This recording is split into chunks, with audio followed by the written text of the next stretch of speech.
I'm sitting here with Connie Jacox on the last day of the townie meeting in Caesar's Palace. And Connie does my favorite pet peeve, and that is dentists don't know their numbers.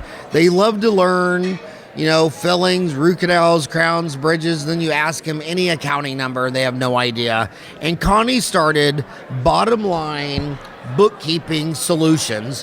Her website is BLBK Solutions, so Bottom Line Bookkeeping Solutions. She's a townie, she posts, she lives in Vancouver, Washington, and she helps dentists do their accounting. Tell them what you do. I provide a virtual bookkeeping service to where I go in, I provide them bookkeeping as a basic feature, but I also help them with a concept called Profit First, which is a cash management system that helps them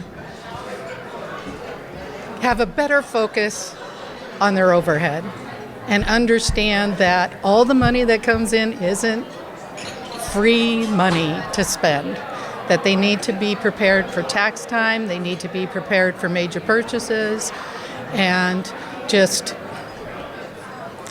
also that it helps me to explain to them that the production number doesn't necessarily transfer to a cash number. And that's their biggest area, that, making them understand that production of $1 million doesn't mean you have $1 million cash coming in necessarily. Well, this is April 22nd, and every year, thousands of dentists are literally stunned. Right. When their CPA tells them how much they owe the IRS, and they're like, you got to be out of your mind. Right. And I'm sitting here reversing, I'm thinking, no, you have to be out of your mind. And it's sad because, we go to dental school 8 years, and they just keep teaching calculus and physics and geometry and all this stuff that you'll never, ever use one time as a dentist. And then something as simple as making payroll or figuring out your taxes or paying your taxes quarterly was never discussed once, but it's something they got to learn day one. So, so what percent of your clients are dentists? About 45 right now. Nice. And I'm trying to move more to where I focus strictly in the dental industry. I've seen, when I got out of school 30 years ago, the MDs had 58 specialties, the dentists had 9, but the accountants didn't have a specialty for dentistry. Right. And I think that is what the market needs. That's why I want to do anything to promote you. That's why I'm podcasting you. Thank you. I think so many dentists are stressed out. I think a lot of it leads to substance abuse, marriage, the top 3 marriage problems, money, sex, substance abuse, and a lot of those can all be tied into why does he come home and drink a 12-pack? Because he doesn't know how to make payroll tomorrow. Right. But he's really busy, and he's got all this money coming in, but he's broke. Right. So what do you do for your clients? I mean, if one of my townies was listening and say, well, what would you do for me? What does it cost? How does it work? Well, first off, I would start with what's called a profit assessment. And in the Profit First system, I go in and I look at your historical numbers.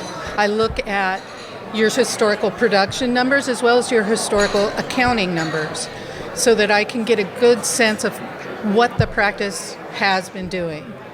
Then I show you where you're at after I've done this analysis, whether you're at, 80% overhead, or, my very first dentist that I did a analysis on was at 90% overhead. You can't sustain that. It will kill you, like you said. The stress will kill you.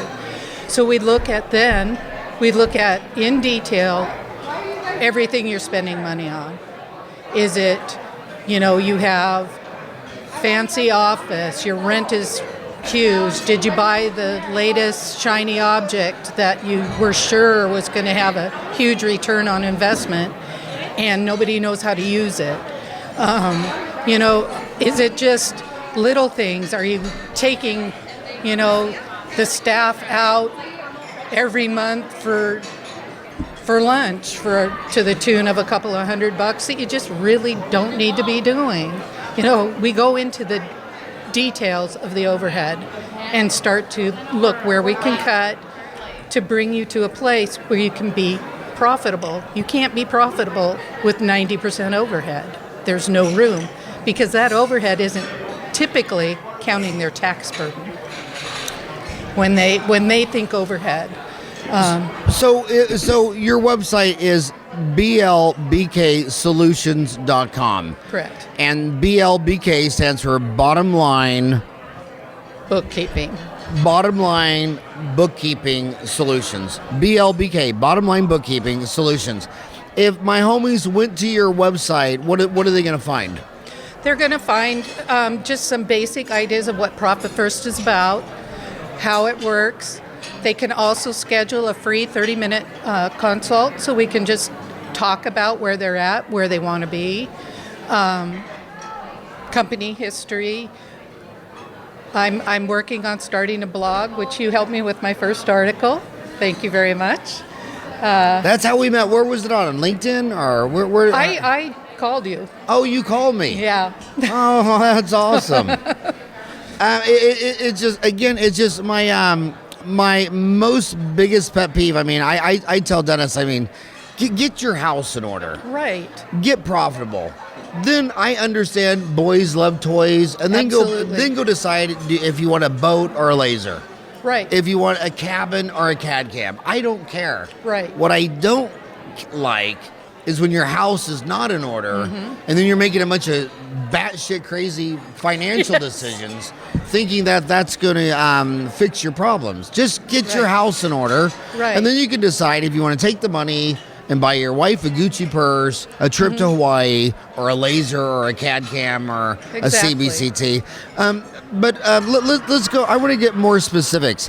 What do you recommend that they do their accounting on? Are you QuickBooks? Are you a Peachtree? I use QuickBooks Online, and I find that to be a very, fully functional for a dental office. It has all the features that they need. You can do payroll. You can do all your accounting. First, I know how my homies think. First thing they're thinking, is it secure? Yes, absolutely. Absolutely. You don't have to worry about your mother-in-law hacking in and reading all your numbers, or as long as you don't give her your password, you're good. But there's no chance they're gonna get to Quicken Online and then get into your bank accounts at Wells Fargo. It has as high or higher level of security as your bank. So you like QuickBooks Online? I do. I'm a huge fan of it. The thing that I'll never forgive Bill Clinton for. And it wasn't for Monica. I always thought, hell, if I was married to Hillary, I don't know what I would have done. But Microsoft in Seattle tried to buy Intuit. Isn't Intuit around? Intuit is the parent company of QuickBooks. Yeah, but where are they located? I believe they're in California. Yeah, in California. And Bill Gates, one of the smartest visionaries ever, basically Quicken was, Microsoft was email, Word, and PowerPoint. Right. And he saw all these small businesses, and he realized that the accounting had to be a part of it. Right. And Bill Clinton blocked the merger on antitrust. So and I thought, that is insane, because even, where I'm from in Kansas, it's the same problem. You have two types of farmers. One farmer sits on a tractor all day, while his wife is at the kitchen table doing all the accounting, the overhead, selling the wheat ahead of time on the futures exchange. Then you got the other farmer whose wife is Catholic and raising 7 kids, and he has no help or partner, which is what you can be. Right. Because so many dentists tell me, well, I don't have any support at home. It's like, well, that don't matter. It's the greatest legend in the world. Bill Gates didn't build his company with Melinda. Right. She came later. The greatest legends in the world that can do it solo if they have someone like you supporting them. Exactly. You could be the wife at the kitchen table hammering out these deals while they're sitting in an operatory filling all day. Do your clients, are they able to pick up the phone and talk to you about these numbers? Absolutely. And we schedule either, monthly, quarterly, depending on what they feel they need. Usually if they're really starting out in a bad place, it would be a monthly video chat. so we can talk it through and say, this is what's happening. This is where we've improved. This is what we're going to do next. We create a plan on how to be successful.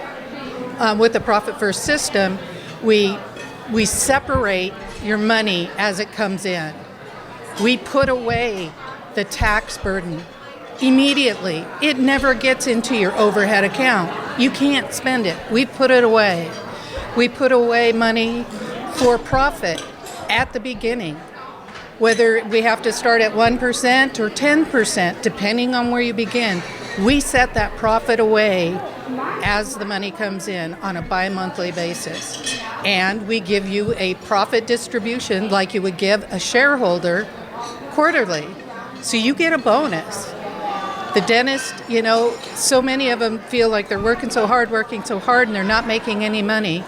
Well, we're setting it aside beyond your salary, and quarterly you're going to get a bonus from that profit account because we've set it aside, we've trimmed down your overhead to a smaller plate, so you can't spend the money that's not there. And when you start with a dentist, what is the average condition when you meet a new client for the first time? Why are they calling you? Where are they at in their head? Where are they at in accounting? Why are they calling you? What? Because right now, podcast is killing radio. These dentists are all commuting to work right now, about 85%. Another 10%, maybe they're on a treadmill, Stairmaster, whatever. Right. And so they're all by themselves, and they're thinking, well, is this for me? I mean, so tell them who's calling you, what state of mind are they at, what are their problems, and your solutions, your bottom line booking solutions, what problems do they have that your solutions are helping them?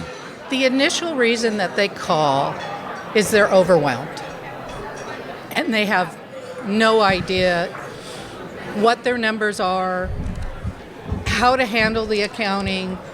They don't want to deal with payroll.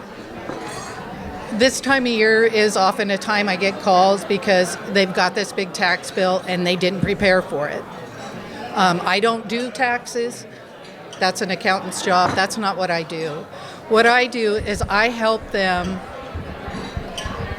First off, if they're overwhelmed, I come in and look at their books.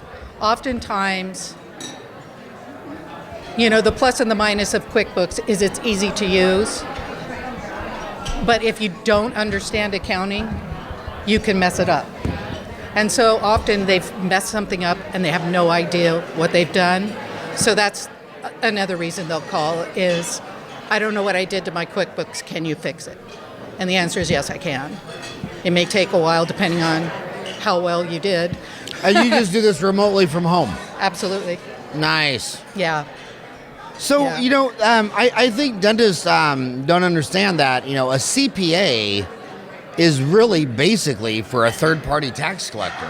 Right. I mean, they do a profit and loss statement, which is a statement of income, which has artificial numbers like deferred taxes, depreciation. Right. Has really nothing to do with managerial economics. Exactly. A statement of cash flow or your check register would have more to do with managerial economics than your CPA. Yet they'll call their CPA for business advice and say like, well, do you think I should buy this $150,000 equipment? Well, he's only looking at it as the tax consequences, not managerial economics. And that's a big problem. It's the problem. Right. It's the problem. They're not business people. I mean, you see it at restaurants and farmers. I mean, some restaurants, they know their craft. They know how to cook. But they don't know their numbers. Right. And restaurants has one of the highest mortality rates in free enterprise. Right. And it's because Chef Boyardee didn't know the difference between a statement of income, a balance sheet, a statement of cash flow. And I bet you this is so pathetic. But I mean today, right now today, 80% of dentists could not even reconcile their own bank statement. I don't know if that's a good. No, it's it is. Probably okay. If it goes under, they put in more money. If they have Yeah. a balance, they spend more money. They don't know how to reconcile it. Yeah. And I'll give you some data on this. These national workout fitness chains, Right. like Lifetime Fitness, they know if they get you to sign up, they sign you up on a automatic monthly charge on your debit card. They know the average person quits using their service at about 8 months. They know the average person takes 40 months to be organized enough to go in there and cancel that automatic monthly payment. It's the business model of Spotify, music, iTunes, Apple desperately wants to get out of selling the song for $1.99 or $1.10 because they see all these music stations that spend all their time getting you one time to sign up for $5 a month, unlimited music, knowing full well that half the people may never use it again for 5 years, but don't reconcile their bank statement, don't do their credit card charge, don't see this monthly reoccurring charge. So the business model, the best business model with monkeys is to get them to sign a contract that you can ding their credit card every month because whether you're good or bad, they don't have enough organizational skills to get off this. So that that is Netflix. Right. Netflix is bigger than HBO now. Same model. Once they sign you up for $10 a month, you may have just gone 4 months without watching a movie, but you're not going to sit down at your dining room table and go over your bank statements and your credit card charges and say, hey, our family hasn't used Netflix in half a year. Why don't we cancel that $10 a month charge? Right. That's not how monkeys roll. They'd rather just run out of money and then go in and ask their boss for a raise. Right. I just need more, like the government. We just need more money. It's always they need more money. They can never go back and say, you know, we don't have a department of cell phone. We don't have a department of PCs. Why do we have a department of agriculture? Are you shitting me? They've been growing wheat for 15,000 years. Why do we need an agency to manage wheat farmers when the more important thing, the smartphone, when there's no agency managing that? So it's always they you know, I'm speaking to the choir with you. So then, what percent of these dentists are already on QuickBooks Online? A lot of them are on QuickBooks Desktop, and it's a very easy conversion to the online. In fact, all the dentists that I have in my practice right now have gone from desktop version to the online version. And how do you technically switch your QuickBooks on your desktop PC to QuickBooks Online?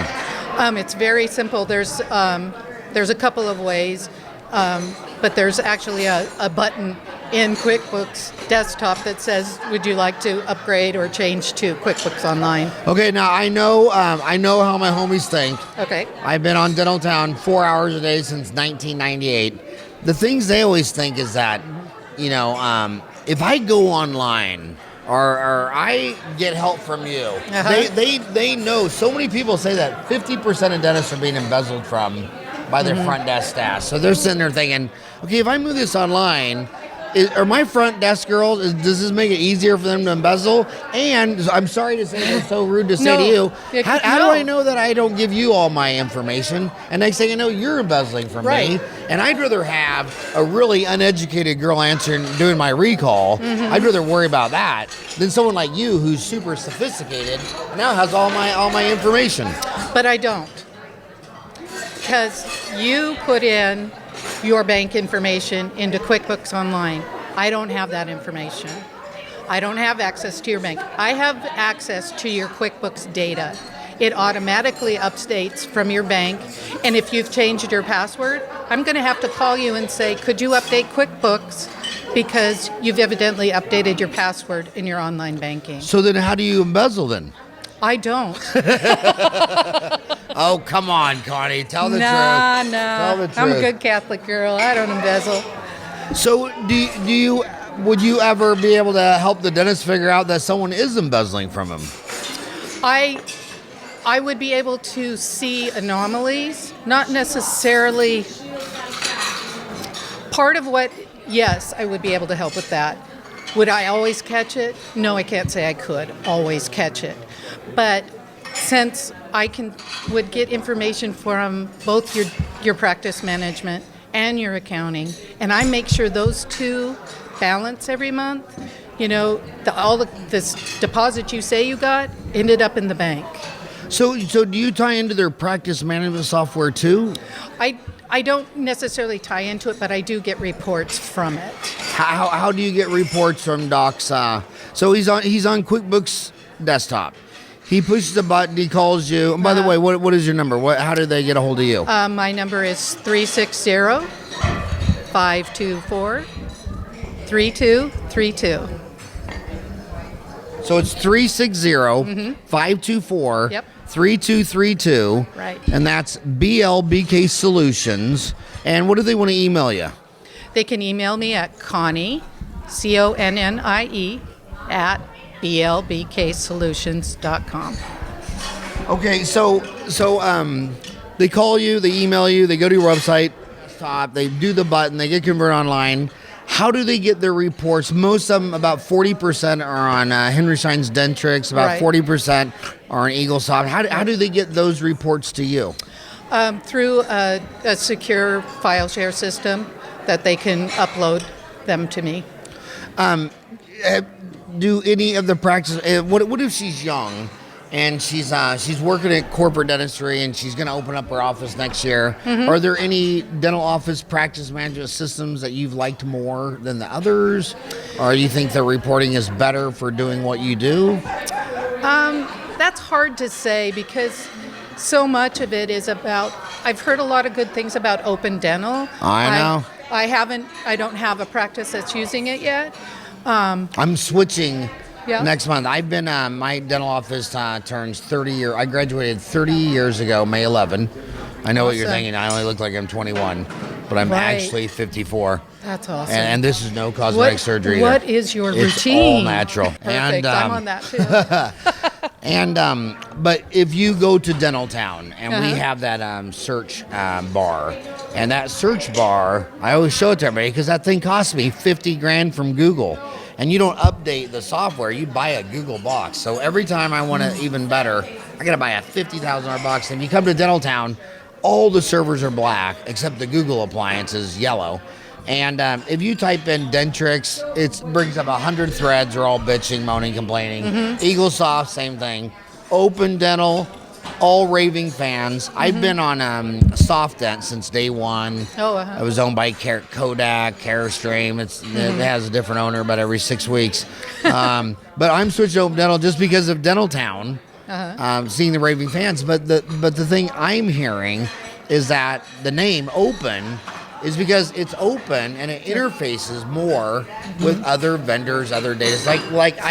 Anytime I go into a call center where a dentist rolls over their phone to a call center, they say it is so hard to log in and find the information, Dentrix or EagleSoft or whatever, but Open Dental they just love. Because it's more open. It's like Apple. User friendly. Like Apple is a closed system, right? Whereas Google and Microsoft are more open systems. And so anyway, I wonder if someday you'll be able to go into Open Dental. And by the way, they're in Oregon. And you're in Vancouver, Washington, which is right on the Oregon border. You should, and you know what? If you went down there, I'll fly down there and meet you there. Perfect. Because my goal, my total goal, here's the problem in dentistry. I mean, if I had to sell in dentistry, the number one problem is when you walk into Circle K, and do they have Circle K's in Oregon, or is that just a Phoenix still? Okay. Because I know some parts of the country, 7-Eleven, Quick Trip, ours is But anyway, when you walk into a 7-Eleven, 7-Eleven's selling you a bottle of water for $1. Mm-hmm. They know it costs them 80 cents. Mm-hmm. They know they're selling it for $1. They know they're going to make 20 cents. Right. Now let's go into dentistry. Patient scheduled for 2 fillings for an hour. Dentist has no idea what his costs were. Right. And then he signed up for 12 different PPO plans. So he's selling it anywhere from $90 to $190. Right. So when you go into a business where you're selling something that you don't know what it costs you for 12 different prices, right? I mean, that's why I have no hair. I mean, I pulled it all out. I mean, it's insanity. It is. And then when you get a little bigger like me, I have an accounting team. I mean, I got 2 bookkeepers. I got Stacy. They're like you. Stacy used to be a teacher, but just fell in love with bookkeeping 20 years ago for me. Christy Corley, same thing. She did something else. We got into bookkeeping. So I got 2 full-time U's to help me run my business, which is very rare. And but that's because I got 50 employees. These dentists got 5 employees, so they don't have enough scale to get sophisticated enough, which is why I'm telling you, you desperately need her. And her, if you're married, could be, if you're a woman dentist, could be your husband. If you're a male dentist, could be your wife. But when I look at my dentist friends, it's kind of the 80-20. About 20% of the wives they're behind every good man is a successful woman, and now it's reversed, whatever.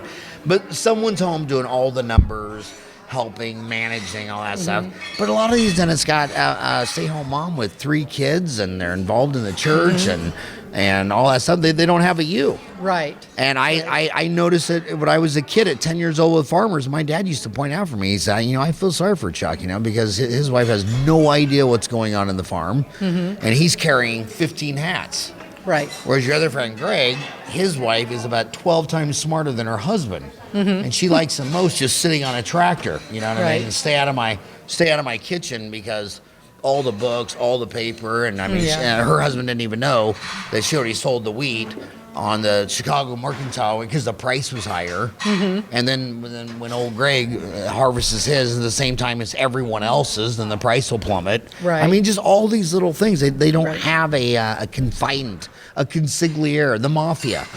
The Italian mafia always had a Jewish consigliere outside the family, because if he would have been Roman Catholic and Italian, he would have been drinking the purple Kool-Aid, and they all just agree with each other. So they wanted someone outside, different religion, outside the family, to come in and be able to call bullshit. And that's where I think I offer a service that they're not going to get from an employee. They're not going to get from their wife. When I say, look, you can't afford to buy that shiny object today. We can plan for it and maybe do it 6 months from now. But you need to fix some of these other issues first. Maybe it's, trimming down staffing. Maybe you need to schedule better. Maybe, there's so many factors that could be your biggest problem. Often it's just not having a clue. Or, like you say, mixing the credit card that has 14 recurring charges that they have no idea what they even are anymore. And the other part of this problem is when you're a doctor, a lot of them suffer the Saddam Hussein syndrome, where no one will stand up to him and tell no. I mean, Saddam Hussein, when he would tell his generals, well, we can beat America, right? If you said no, they're going to absolutely crush us. He'd kill you. Right. And you see that in staff meetings, where a lot of the staff meetings, the doctor does any of the talking because the staff don't feel safe. The wife at home doesn't feel safe. They need someone that can stand up to them. And that's what I told my management team. The minute you can't stand up to me and call bullshit and say, Howard, that's the stupidest idea, that is totally bad. If you can't stand up to me and call bullshit, then I will have to fire you. Right. Because I can't surround myself with a bunch of yes people. And dentists will go to a convention and get all excited about the $100,000 shiny object, come home all enthusiastic to his wife and staff. Well, who's going to stand up and say, Doc, you can't afford that? Right. He's like, I'm a doctor. I'm in America. Right. I can do anything. And then they quote things like, you build it, they will come. And it's like, dude, that was a fictional Disney movie, okay? There's no footnotes on that. That's not on Wikipedia. That's in your mind. And they need people to be able to stand up to them and call bullshit. And a lot of dental labs are afraid of it, because a lot of dental labs tell me, I can't call up the dentist and say, look, this impression sucks. Your prep sucks. Everything about it sucks. And I know if it doesn't fit, you're going to send it back and want me to do it free. Some labs have balls and say, Doc, this sucks. You need to come down here and look at these preps. You need to take a course, because I'm not going to redo your work for free. Because when you need a remake, you think it's my fault, and I see 100 different dentists, and your crown preps suck. I can't read the margins. Dentists need people to stand up to, and that's another thing. They always say successful people are always hungry and humble. They're humble, so they listen to their customers, they listen to their staff, they listen to their supply chain, they listen to their vendors, they listen. And dentists, how many of the American people have I said, dentist, physician, lawyer? Humble? Not likely. Oh, yeah, they'd say no. Arrogant, know-it-all, conceited. You know, they would just say every bad trait you can imagine. So what are you doing in your life to put out those vibes? I mean, my dental assistant Jan's been with me since day one, and I'll tell you, no one can stand up and call bullshit to me faster than Jan. I mean, she doesn't even blink because she has trust. I mean, she literally has trust that I'm like a brother, a dad, a sibling, an uncle, and it's never going to get personal. It's business. And you need a staff to feel totally safe. And when I go to staff meetings or even the morning huddle, usually the dentist is doing all the talking. I'm like, well, if that's the case, then you should have your staff meetings and your morning huddles without you. You should not go so your staff can communicate to each other and work out the problems and work out the details. And maybe they'll come to you and present a deal. Maybe they feel safe, but you got to make them feel safe. You got to be hungry and humble, and you got to get a consigliere. I think Connie would be an amazing one. And you got to get control of your numbers. You can't not know your cost and then sell it for 12 different prices. Right. So what else do you think you could educate them on? Well, first off, don't be ashamed that you don't know your numbers. It's okay. I can teach you to understand them. I can give you the information you're looking for. Often, and I think it's a crime that dental training doesn't include some basic accounting. Most of you go to dental school to own a business. So you need to know how to run one. And if you don't know some basic accounting, even if it's the lowest grade you ever get, you need to know that, just because you have this machine and it's an asset, if you owe $100,000 on it, it's really not an asset yet. Oh, Dennis, I mean, they drive me crazy. Like they'll go in their office, and right now they're using a $17 impression. They'll use 3M Empergum. I've used it for 30 years. In a little sideless Premier triple tray. The whole tray and impression probably $17. Then 3M will come to him and say, forget $17. We got a $17,000 optical scanner, so you'll never need to take an impression again. It's like, okay, well, how many impressions can you take for $17,000? I mean, I'm not Albert Einstein, but I think I can take 1,000 impressions for $17,000. And the dentist say, well, it sounds like it's cheaper to buy this $17,000. It's like, okay, well, you don't have any money. Right. And you don't have, and you're $20,000 short to pay the IRS. Right. And now you're standing here telling me that you'll save money buying a $17,000 oral scanner. I'm going to need you to pee in this cup because I want to know if you're stoned on drugs or if your mama dropped you. I need to know what I'm dealing with. And they never know their math. No. They never know their math. But But the shiny salesman, the shiny object, the optical scanner, they're so damn excited, their heart's racing. What I love the most about Dennis is every time I spend the night at someone's house, when I travel, like when I go to lecture in Poland, I don't want to stay at the Marriott. I want to stay at the dentist home, bring him in. I want to see how Polish people live. And I remember when Marcia Delectme brought me over to Poland and I got to stay in his house. And the coolest thing of the whole deal was being inside a Polish person's house. Have you ever opened up a Polish person's refrigerator? No. Looks totally different than every refrigerator you've ever seen in America. It's like all sausages and tomatoes, all these things you never eat, or boiled eggs. It's just so cool. But the thing about staying in a dentist's house is you'll always find 100 nonfiction books. And then when you're spending the night with someone who's not a dentist, not a physician, not a lawyer, it's all fiction. It's all People magazine, 50 Shades of Grey, sports stuff. They're very intellectual. So I know a lot of my homies right now, I know a lot of them are driving to work thinking, well, what could I read? But I want to call you. But I want to learn accounting or whatever. I didn't take that course in school. What could they read to learn accounting? Especially it'd be awesome if it applied to QuickBooks Online or to learn the difference between a a P&L, a statement of cash flow, a balance sheet. They don't understand debits and credits. Right. And it's And so they don't have to. counterintuitive because It is. it's It's reversed. backwards. It's backwards. You take everything you learned in math and accounting just decides, oh, we're going to do it backwards. Yeah. But what would be your short list of books to read? Well, I'm not sure for an accounting book per se. There's always the For Dummies series, which is usually pretty helpful, I think, like a QuickBooks for Dummies. So do they got a for dummies for QuickBooks Online or accounting or? They have one for QuickBooks. I would imagine they have one for QuickBooks Online. I haven't checked. But the one book I would highly recommend, and for understanding just kind of overall a way to understand your cash management and to get control of it, is Profit First by Mike Michalowicz.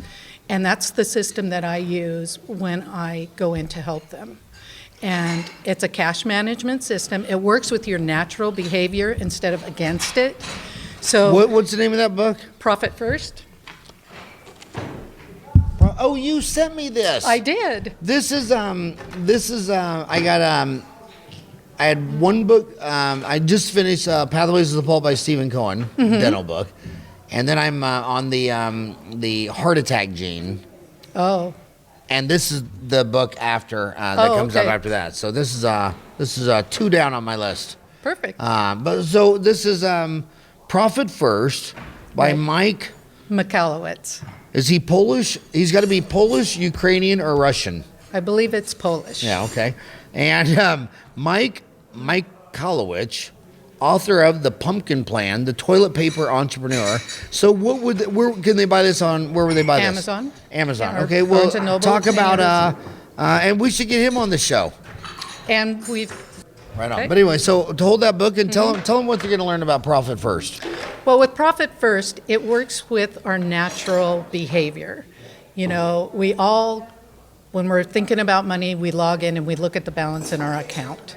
We go online, find the balance on our account. So what Profit First does is it works with that natural behavior. And like I was mentioning earlier, we go in and we separate your money as it comes in on a bi-weekly basis. So all the money comes Bi-weekly means twice a week or twice a month. Twice a month. Bi-weekly, twice a month. So all the money comes into an income account. And twice a month, we take that money, we distribute it over several other accounts. Profit, owner's pay, taxes, and operating expense. And so the only place that you can spend money out of is your operating expense account. So we've, right at the start, diminished the amount of money that is available to spend. So when you look at that bank account, you don't have this idea that, oh, I have, $50,000 available. Well, you don't. You've only got $30,000 because you've already put money into your profit account. You've already put money in your owner's pay account, and you've already set aside your taxes. So by doing that, we work with your natural behavior, and as that number shrinks, you're going to become more frugal. You're going to be more aware, just as a natural behavior, without any kind of, you have this line item that has this budget amount, and you have this line item, and we're not doing that.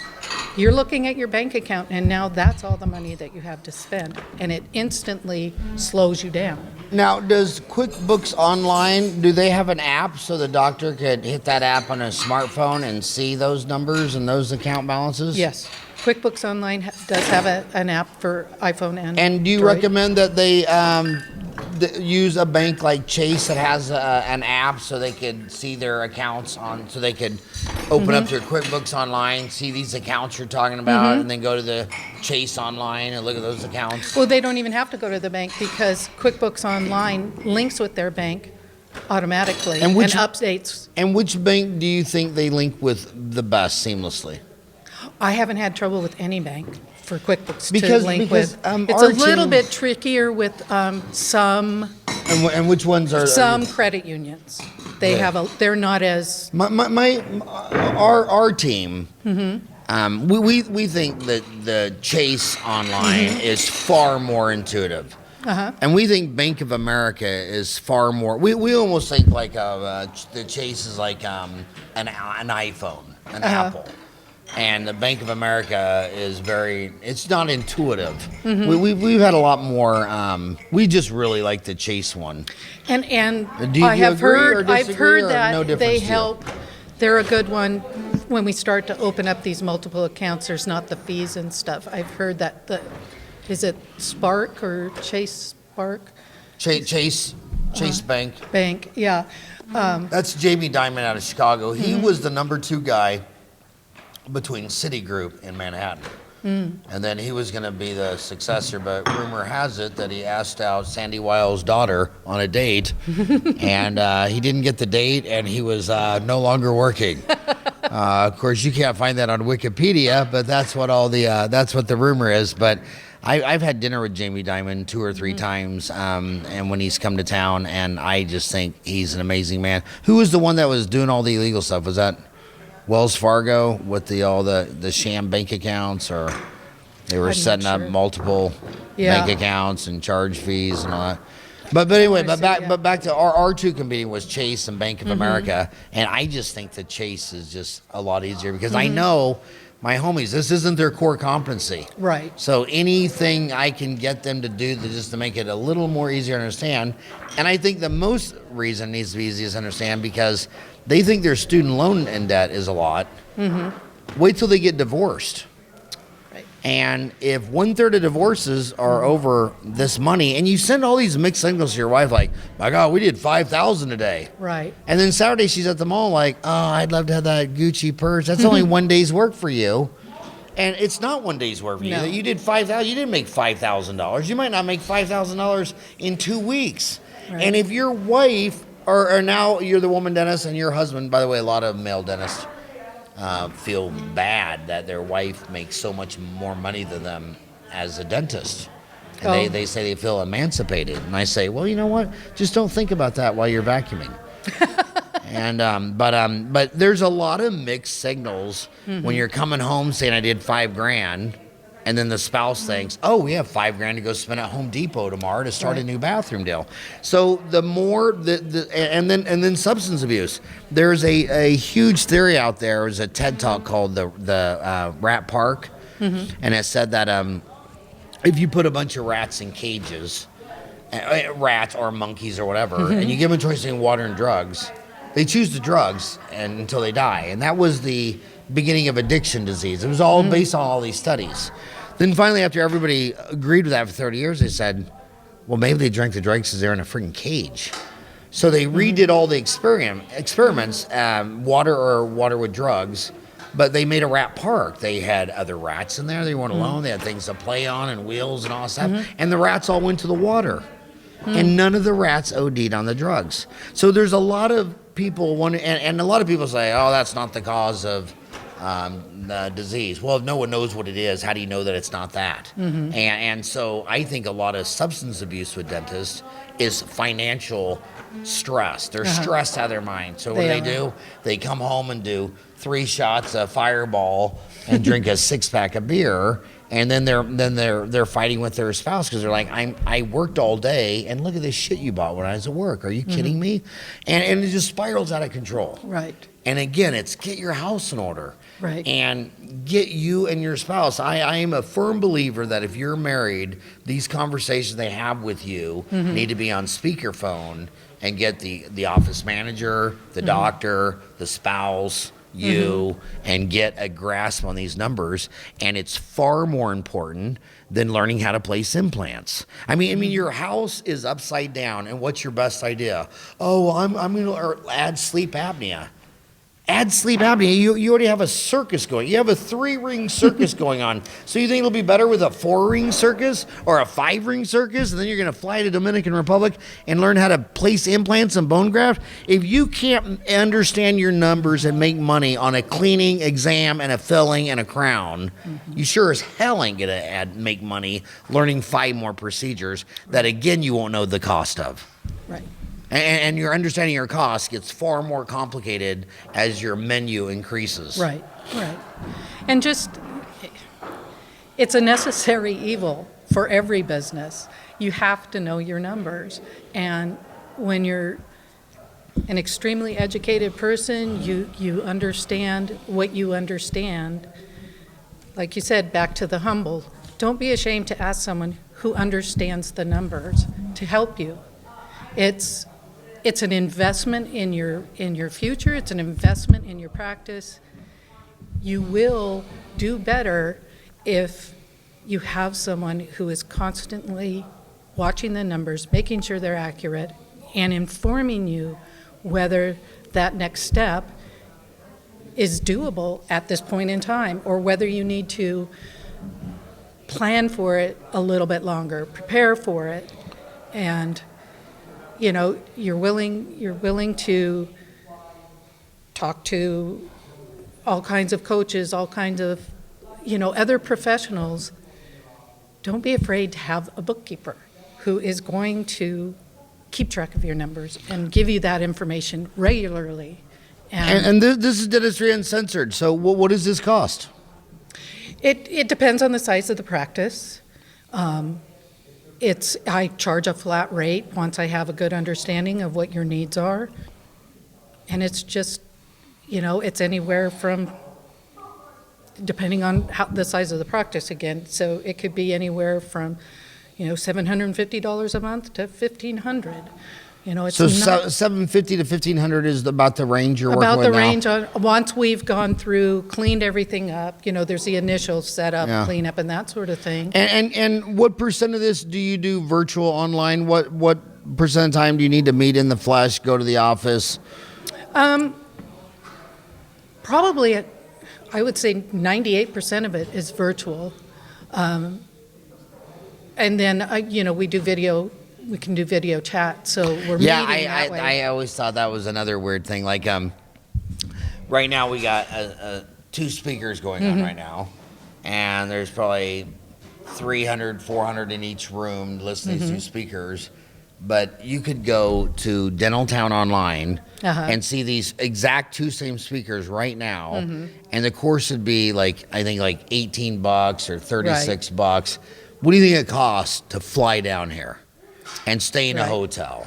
I mean, just the taxi from the airport to the hotel costs more than virtual, and that's why Microsoft bought Skype for $8.9 billion, and that's why they just bought LinkedIn, because there's so many business people flying around. There's 27,000 international flights a day, and as a cost cutter, how many of those guys are flying all the way to Asia to have a meeting like this for an hour, where they should have just gone to LinkedIn, buzzed you, hit a window, and what's the difference? In fact, you want me to tell you the funniest story ever? So my girlfriend's daughter had a baby, and it's 7 months old now, but for the first 5 or 6 months she wasn't around me, so I always talked to her over FaceTime. And when I met her in the flesh, she saw me and she cried, and I'm like, Raya, this is Grandpa, and she was looking at me like, who is this big gorilla? Get out of here. So she FaceTimed her, and I FaceTimed her. She's down there, and I go, Raya, and Raya's all cooing like she does every day. And then Raya starts noticing, wait a minute, that monkey and I start getting closer and closer. And the baby just kept looking at the FaceTime, looking at me, looking at back and forth. And finally, it took like a minute for her to realize, oh my God, that's that guy on FaceTime. So there's a difference that's completely the opposite. History and 305 BC, Pope so-and-so, So it's not, it doesn't really motivate me or work well for me. And my mom, so it's kind of different. I like it. I like religion and spirituality, which helps me be better today, with examples for my spouse, my kids, my work, you know what I mean? Yeah. And she thinks that's pop culture, superficial noise. Yeah. So I don't know where your son is on the spectrum. But she's in Wichita and well connected. I mean, she knows everybody from everyone, and they might be the best of friends. They might be. Okay. Well, Connie, I think this has been an amazing podcast. We've been going for 45 minutes. Your email is Connie at BLBK Solutions for bottom line bookkeeping solutions.com. You said they could email you, Connie at BLBK Solutions. Yep. They could call you at 360-524-3232. Homies, I know you just want to learn about the next and greatest 9th generation bonding agent, and you can't wait to throw it away and get the 10th generation and the 12th generation. But again, when a new client calls you, what letter grade, A, B, C, D, F, would you give them when they call you about their basic understanding of their accounting, their costs, taxes due, all that stuff? When they start with you, what letter grade would you give the average dentist? An overall grade would probably be in the C to D range, because they know what's in their bank account, and that's the extent of a lot of their accounting. And can you really grow the ultimate dream dental office with a C to D understanding of accounting? Absolutely not. You can't. And you know what, Connie? So I was born in Wichita, Kansas. And in the church we went to, my Catholic high school, Bishop Carroll High School, and there's a lot of churches that feed in that, St. Francis, St. Pat's, different ones. But in that little church was the founders of Pizza Hut, Dan and Beverly Connie, founders of Godfather's Pizza, the Shaw family, lots of really successful deals. And the founder of Sonic Drive-In, which my dad, that's where he learned to cut his teeth in business. He had Sonic Drive-Ins. And Dan and Beverly Carney. You know what all the millionaires I ever met in my life said to me at one time or other? They go, the first sign of a millionaire is that you're hungry and humble. You're going to work hard, listen to your customers, your vendors. If you're hungry and humble and you're ambitious, you're going to get there. But the first sign of a multimillionaire is that by the time you get your first 5 employees, two of the 5 are bookkeepers. Wow. Because I look at say you have a construction company and this guy's flipping a house, he's doing a water damage. This one had a small fire in the kitchen, and you got to have an accounting team that knows how to bid each one, because they're just shooting for an 8% profit margin. The S&P 500 only has on average a 5% profit margin. These guys all knew their numbers, and the first sign of a disastrous business is that you go to 8 years of college and become a dentist, a physician, or a lawyer, and you just come out of school knowing the periodic table and calculus, and they're just disasters. And trying to turn that ship around, I cannot tell you how what you do is the most nearest and dearest to my heart. I hope you listen. I hope you're commuting to work. If you're commuting to work with your spouse, and you're the dentist and your husband's the front office, and you've had any marital stress over accountings, get a third-party consigliere. Get someone that can call bullshit, and neither of you are going to take it personal. And I'm serious. You're in I got to tell you you're from Vancouver, Washington. This gives away my age. I don't know how old you are, but when I was a little kid, my mom's oldest brother, Uncle Chick, his real name was Pat Wilcox, or Vaughn Wilcox. But when he joined the Navy, he was real little, and his best friend was real big, so they called him Big Rooster and Little Chick. So we always called him Uncle Chick. And by the way, what a story. When they bombed Pearl Harbor, Chick and Rooster were 16, and you had to be 18 to join the Navy. So they lied. and they forged a deal, which evidently, according to Chick and Rooster, that there was mass lying going on. Well, when they got back, they had to keep the lie forever because it was big penalties and crimes to lie on those forms. I always thought, why didn't Roosevelt or Truman or something pardon all these lies? I mean, these boys all lied to go risk their life and get shot at and killed. But anyway, Mount St. Helens blew. Right. And Chick had, according to him, like a foot of ash on his roof. And he took a peanut butter and jelly jar and filled it with ash and mailed it to me. And I still have it. I think it was close. Do you have any idea what year that was? I was born in 62. It was 81, I think. So I would be a freshman, so I'd have been a sophomore. 81? So I'd have been in college when that thing blew. Is that right? 79, somewhere between 79 and 82. I'll say, so were you alive then? Were you living? Yes. Were you there? I was in the Puget Sound area at that time. I wasn't in the Vancouver So that was up by area. Seattle. Right. And so tell us about it. Well, it was very strange because all of a sudden you felt the earthquake type aftershock. Did you feel the earthquake? I felt it, yeah. And we got ash. It was very strange. It got dark, and the ash came floating in. And now in the Vancouver area, it was and May 18th, 1980. 80, okay. But where I live now, I live in the shadow of Mount St. Helens, and that ash is the best stuff for rhododendrons. For what? Rhododendrons. What's that? A flower. Oh, okay. I mean, we have the hugest rhododendrons in that area, like 5-6 feet tall. And there's something in that, the acid and the mixture, that the plants just love it. But that's why Adam Smith in 1776, he wrote the first economic treatise, The Wealth of Nations.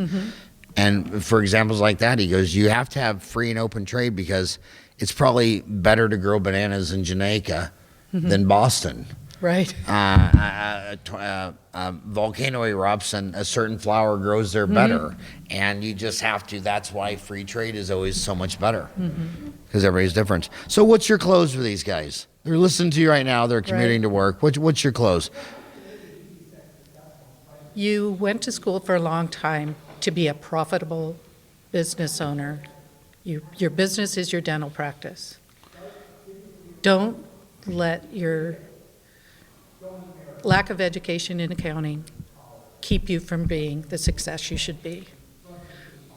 Find someone who can help you, know your numbers, get you on the right track to be that profitable practice where you get to be the dentist. You don't have to be the accountant. You don't have to be the front desk. You get to be the dentist. Take the time to make the call.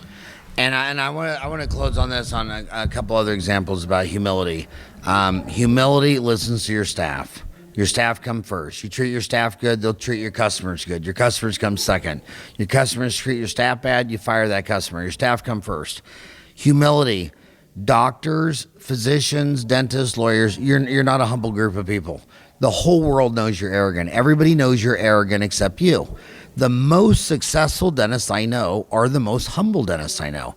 I'll give you an extreme example. Substance abuse. About 85% of it in dentistry is alcohol, but the other 15% is opioids, something that, even the rock singer Prince was into. But when the DEA comes and knocks on the door of a dentist, the dentist said, raise their hand and say, I know, I know, I can't quit taking them. I can't, I'm addicted, I can't quit taking them. The DA is like, no worries, no worries, no worries. They get you in a program, you got a peanut cup for 5 years, you might have to go to inpatient, outpatient, whatever. And 5 years of having a peanut cup, those dentists are all cleaned up. The asshole that lies says, no, I'm not doing it, no. And he made forged entries in the charts. And, oh, yeah, he's going to be smarter than the DEA and has all the records on Walgreens and CVC. That asshole gets his license taken away, goes to jail. I mean, it's like So right now you don't know your numbers. You don't know your numbers. She says a C or a D, and that's only because she's a very sweet lady. If she was one half of me, she would have given you an F minus. But you think since you're a doctor, you should know it all, and it's just counterintuitive for you to say, "Hi, I'm Dr. Smith, and I eat Vicodin. I'm an alcoholic, and I don't know what my costs are." It takes a humble man to raise her hand and get help. She's adorable. She's sweet. She's not going to bite you. She's not going to say mean things. And hopefully, I'm trying to get you as many leads as I can because I know that will help my homies the most. But I want to follow up on this. I've got Ryan or Zach. Nathan Sparks of Open Dental. I want to podcast him next week. His brother Jordan is the dentist, but he's really not involved in Open Dental. But after I podcast Nathan and get switched over from Soft Dent to Open Dental, I would like to. How long does it take you to drive to Open Dental from your place? I'm not sure. Are they in Portland? Salem, Oregon. Okay. Where is that? That's south of Portland. So if I was going to go there, I would fly into Portland, or do you think I could fly Southwest into Salem? I don't think so. I think you'd fly Portland. How big a town would be Salem? Salem's actually the capital. Oh, so it's a good-sized town? It's a good side town. So Southwest might fly there. Would you fly there or drive there? I would drive. And how long would that take you to drive there? A couple hours. Because again, whenever I go to a call center, when the dentists open 32 hours a week and there's 168 hours a week, and the really smart ones, when they go to lunch or at the end of the day, roll their phone over so a live person can answer it. And then when that person answers, if they say if it's Open Dental, they can just pull up the schedule, look into all the accounts, know everything about the patient. It's a great thing. Maybe we can all network together to get more people. Getting their accounting open online so someone like you can look at it and be their little Jewish consigliere, even though you're Catholic. Can you pretend you're a Jewish consigliere? I can pretend. Okay, and because that's what these guys need, because as a dentist myself, I know I'd rather pull 4 wisdom teeth any day of the week than look at accounting. Right. I mean, it's just, and that's the problem. It's not that you're not smart. No. Is that if you're passionate about mowing the lawn and you hate loading the dishwasher, you just gonna want to be on your yard mowing the lawn and cutting and clipping and planting flowers. I get it. And then when someone says you need to go in and clean the kitchen, you're like, and that's what accounting is. Exactly. They want to pull a tooth. Right. I mean, they want to do a root canal. No one wants to look at their accounting numbers. Right. And it's your passion. It is. It is. I've been keeping ledgers since I was babysitting. Yeah, that's what you told me. You had your babysitting revenue on a ledger sheet. I did. So it's not that you're dumb. It's not that you didn't learn calculus and algebra. It's just that you're not interested in it. Right. Like I went and saw at Gammage Theater, supposedly the best violinist in the world. Well, the bottom line is she's been playing violin 4 hours a day since she was 5. Right. Okay. I would hate that. And my mom made me, she drugged me to mass every morning. That was an hour every morning. If she told me when you come home you got to play violin for 4 hours, at that point I would have ran away. So it's not that the violinist is a genius and she's not gifted. You know what she's gifted with? The motivation and passion to want to play the violin 4 hours a day. You know why you don't know your numbers? Because you're not passionate about it. Right. It's not like there's something missing in your walnut brain. It just doesn't interest you. Right. And that there these 2 rooms next door going on a Saturday morning in Vegas. They're in Vegas. They should be out drinking and gambling, and they're learning about sleep apnea and loving it. Mm-hmm. That's passion. You don't have the passion for accounting. If you did, she would have given you an A. So I want to end on Bear Bryant's note. He told all the high schools, he says, all the high schools, you got really smart boys, send them to Notre Dame and Harvard and Stanford. He said, you got a bunch of B students, send them to all your state schools. But if you got a D student, send them to the Bear in Alabama. And he'd take those D students because he knew, why were they D students? They were there to go to college. Right. They were there to play football. And he wanted the guy, he actually wanted, he didn't want the guy who said, well, I need to get back to the library. Right. He wanted the guys that said, I hate the library. I want to just lift weights and work out and be like I'm in the NFL. But thank you so much for coming on my show.